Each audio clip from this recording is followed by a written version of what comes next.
राष्ट्रवादीचे आमदार अमोल मिटकरी आपल्यासोबत असं सांगा की अजितदादांनी इच्छा व्यक्त केली की पक्ष संघटनेमध्ये, आणि दुसरी अशी एक मागणी होती की त्यांना प्रदेशाध्यक्ष करावं. कसं पाहते सगळीकडे? नाही, दादांनी इच्छा व्यक्त करणं हा रास्ता आहे, ती करावी पण, आणि शेवटी अंतिम निर्णय जो असतो तो पक्षाचे वरिष्ठ नेते आदरणीय पवारसाहेब घेत असतात. आणि म्हणून महाराष्ट्रातल्या अनेक आमदारांची पण तशी इच्छा होती, आताही आहे. माझी तर वैयक्तिक आहे, ती त्यांनी प्रदेशाध्यक्षपदही सांभाळावं, मुख्यमंत्री व्हावं महाराष्ट्राचं, हे तर माझी खुली आहे. कारण दादाचं एक काम करण्याची पद्धत म्हणजे मागच्या काळात जयंत पाटील साहेबांनी पण मोठ्या प्रमाणात काम केलं, कार्यकर्ते जोडले, आणि आता थोडी शिस्त लावायची असेल तर अजितदादा असावेत असं माझं. पक्षात शिस्त नाही असं म्हणायचं? आणखी कडक शिस्त लावायची असेल, 2024ला आम्हाला जर मुख्यमंत्री दादा हवेत असं वाटत असेल तर नुसतं वाटून चालणार नाही, तर 145 आमदार पण आमच्या पक्षाचे निवडून आली पाहिजे, बूथ बांधणी झाली पाहिजे. आणि त्याच्यामुळे थोडंसं आता जे काही जिल्ह्यात असं थोडं चला रिलॅक्स मोडवर आहेत काही लोक, तर त्यांना आणखी परत अलर्ट मोडवर आणायचं असेल तर दादाचे फटकारे पाहिजे. म्हणजे अजितदादा मला इन्सिक्युअर वाटतं का त्यांना राजकारणामध्ये? असं नसतं, असं काही ते मीडिया काही पण बातम्या चालवतं. इन्सिक्युअर वाचण्यात काही प्रश्न नाही. त्यांनी त्यांची भावना व्यक्त करून दाखवली, आणि ती महाराष्ट्राच्या जनतेची भावना होती ती त्यांनी व्यक्त करून दाखवली. पंकजाताईनं BRSनं मुख्यमंत्रीचा उमेदवार पुराचं घोषणा केली, त्याच्यापूर्वी MIMने केली होती. मग राष्ट्रवादीची काय भूमिका असणार? का BRS राष्ट्रवादीच्या वाटेवर तशी एक चर्चा आहे नाही. खडसे साहेब मध्यंतरी भेटायला सुद्धा गेले होते. तेव्हापासूनची जर तुम्ही घडामोड बघत असाल बारकाईनं तर बऱ्याच प्रमाणात भारतीय जनता पार्टीकडून त्यांना वारंवार अपमानास्पद वागणूक दिल्या जाते आहे.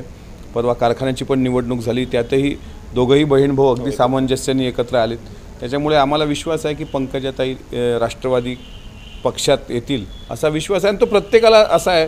एक गोपीनाथराव मुंडे साहेबांच्या कन्या आहेत, महाराष्ट्राचं एक नेतृत्व आहे, त्याच्यामुळे ते प्रत्येक पक्षाला वाटतात त्या असाव्यात. तसं मला पण वाटतं ते माझ्या पक्षात असाव्यात.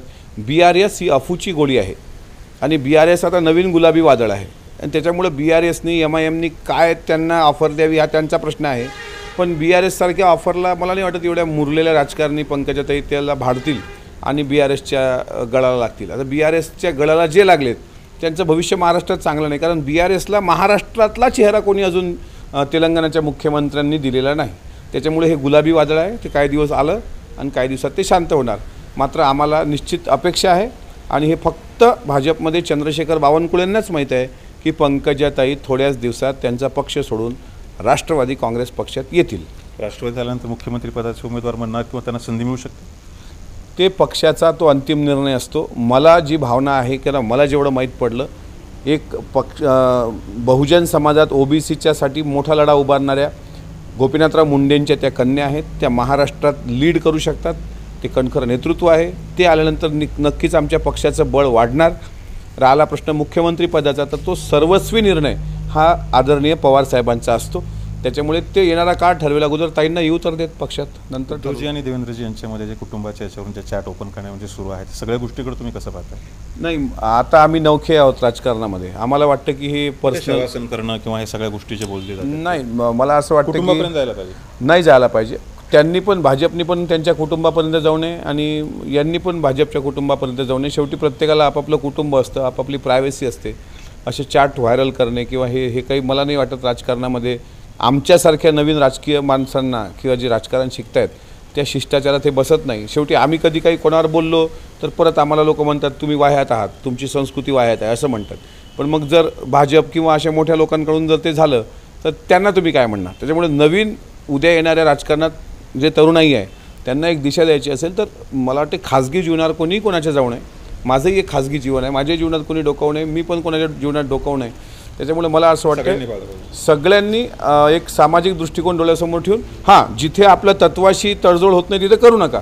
तुमची आमची विचारधारा नक्कीच वेगळी असेल पक्षाची, पण जिथं असे काही पर्सनल किंवा खाजगी येत असतील त्याच्यावर मला नाही वाटत ते योग्य आहे म्हणून, आणि ते महाराष्ट्राला न शोभणार आहे. तुम्ही पंढरपूरला गेलात, जवळपास 22 कोटी रुपयांचा खर्च वारीच्या अनुषंगानं करण्यात आला. काय नेमकी परिस्थिती तुम्हाला दिसली तिथे? मी पंढरीला दरवर्षी जात असतो. यावर्षी तुकोबांच्या पालखीत इंदापूरनंतर मी पंढरीला गेलो, आणि पंढरपूरला मी पहिल्यांदा माहिती घेतली सिओनकडून की नमामी चंद्रभागा या नावाखाली नेमकी किती रुपये आलेले आहेत.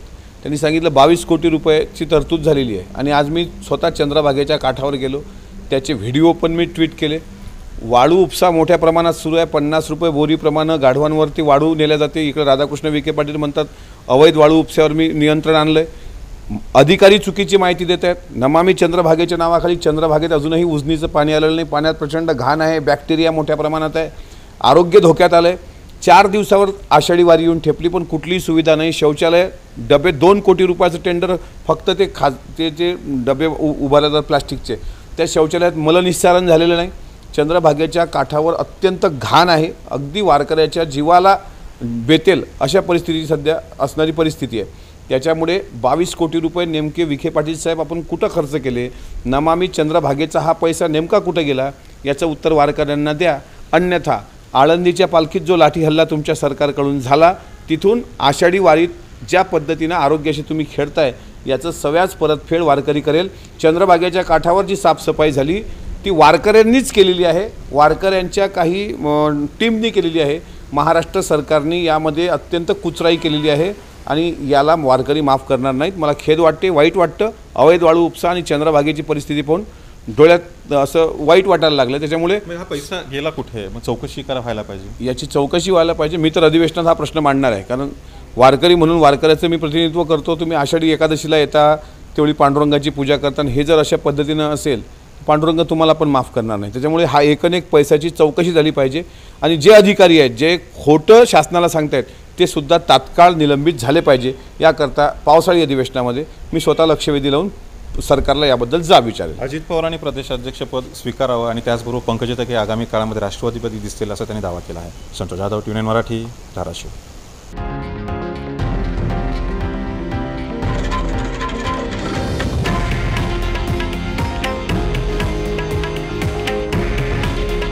हे आहे देशातील नंबर 1 न्यूज नेटवर्क आणि आपण पाहत आहात TV9 मराठी.